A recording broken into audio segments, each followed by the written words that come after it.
Polling officer যখন দেখলেন যে উনি আসছেন, ওনার ভোটের এখানে টিক চিহ্ন দেওয়া, আপনার তখন কি তাকে খুবই স্বাভাবিকভাবে আমরা বিগত বছরগুলোতে, বিগত 16-17 বছরে আমরা ভোট দিতে পারি নাই, তো এখন স্বাভাবিক ভোট মানুষের কাছে অনেক আকাঙ্ক্ষার বিষয়, যখন বাইরে পরিচিত হবে আপনার দায়িত্বপ্রাপ্ত কর্মকর্তা সাহেবের উচিত ছিল তাকে বোঝায় বলা, দেখেন যদি এখানে আমি বিশ্বাস করি যেহেতু আপনি এই ভোটটা দেওয়া আছে, আপনি আরেকটা ভোট দেওয়ার আমি ব্যবস্থা করতেছি, তার বাইরে আপনি এই আইনানুগ ব্যবস্থা নিতে পারবেন। আমাকে একটু বলতে দেন, বলেছিলেন তাকে টেন্ডার ভোটের ব্যাপারে থেকে অবগত করেছিলেন না, উনি আমাকে ধমক দিয়েছে, আপনি বলেন নাই। আপনি তো আপনি উল্টো আমাকে ধমক দিয়েছেন। না না, আমাদের এখানে সবাই তো আছে, আমি বলি তারপর বিষয়টা বলতে পারেন। আপনি ভোটারকে ধমক দিতে পারেন, আমার বক্তব্য তো শুনবেন। আমি এবং আমরা বলছি যে উনি তো যখন এনআইআর টিক চিহ্ন দেখছে, দেখার পরে উনি একটু লাউড করতেছে। আমি বললাম যে আপনি কথা বলেন না, আমরা কি বুঝতে পারি কেন টিক চিহ্ন দেওয়া, আমি উনি আরো যারা টিক চিহ্ন দিছি আমি একটু বিষয়টা বুঝে নেই।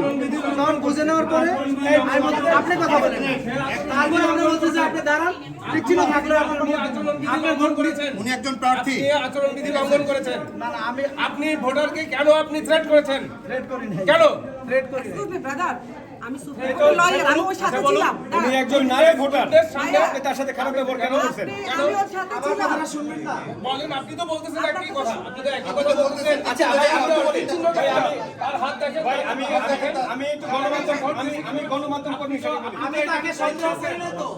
আচ্ছা আপনি সন্দেহ করবেন, আপনি তো সন্দেহ করছেন। আমি একটা যৌক্তিক প্রশ্ন করেছি, হ্যাঁ একটা যৌক্তিক প্রশ্ন করতে দেন। এখানে টিক চিহ্নটা হলো কিভাবে উনি আপনার দায়িত্ব, এটা তো আপনার দায়িত্ব, এই সিটটা তো আপনার কাছে, এই ভোটটা তো আপনি করছেন।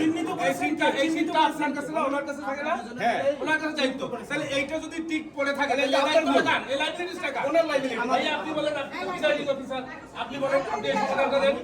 আমি স্যারের ডেকে আনতে গেছি, এসে তারপর আপনি আমার ব্যবস্থা করতেছি, সেই সময় আমরা চলে গেছি। আমি বলা আপনি এখানে উনাদেরও টিক চিহ্ন দিলেন কেন? সকাল থেকে অনেকে প্রতিবাদ করে নাই।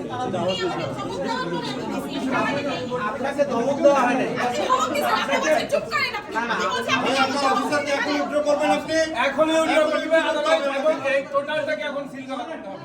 টোটালটা ভোটটা এখন ক্লোজ করতে হবে।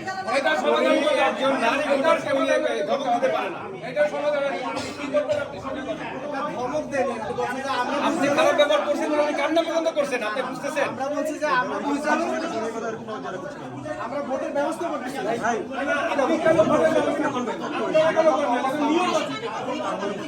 এটা এরকম হতে পারে যে আমাদের টিক চিহ্নটা ভুলে হতে পারে, আমরা তো মিলাইছি ভুলে হতে পারে, সেটাই আমরা মিলাই দিচ্ছিলাম। ওনাকে কি আপনি বলেছেন যে আপনার ভোট হয়ে গিয়েছে? ছবি দিয়ে আপনার এই পোলিং অফিসার কিভাবে শনাক্ত করবেন আমাকে বলেন। এখানে টিক চিহ্ন দেওয়া, আপনি যেহেতু ভোট দেন না বলতেছেন, তাহলে আমরা বিষয়টা বুঝে নিই যে আমাদের ভুল হয়েছে কিনা।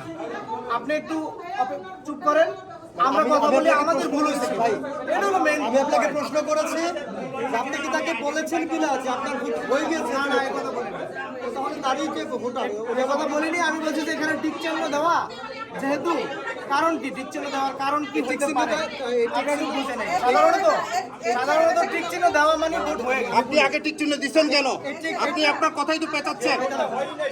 যেখানে ভোট হয়নি সেখানে টিক চিহ্ন কেন হবে? যেখানে ভোট হয় নাই সেখানে টিক চিহ্ন দিতে সেই কাগজ আপনি ছাড়া কেউ পারে এটা?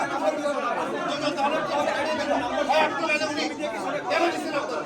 এখন আমরা যে ভোটার আসে, আবার আপনি ভোটারের স্লিপ আপনি মিলাচ্ছেন না, বাপের নাম মিলাচ্ছেন না, মায়ের নাম মিলাচ্ছেন না, মিলাচ্ছেন, তাহলে এটা এই ভুল কিভাবে হয়? এই ভুলটা হয় কিভাবে? ভাই আপনি এই ভাই চেহারা দিয়ে কি ভোটার আইডি চিনা যায়? নাম্বার দিয়ে আর আপনার বাবা মার নাম দিয়ে না ভোটার আইডি চিনবেন? আমি প্রশ্ন করেন আপনি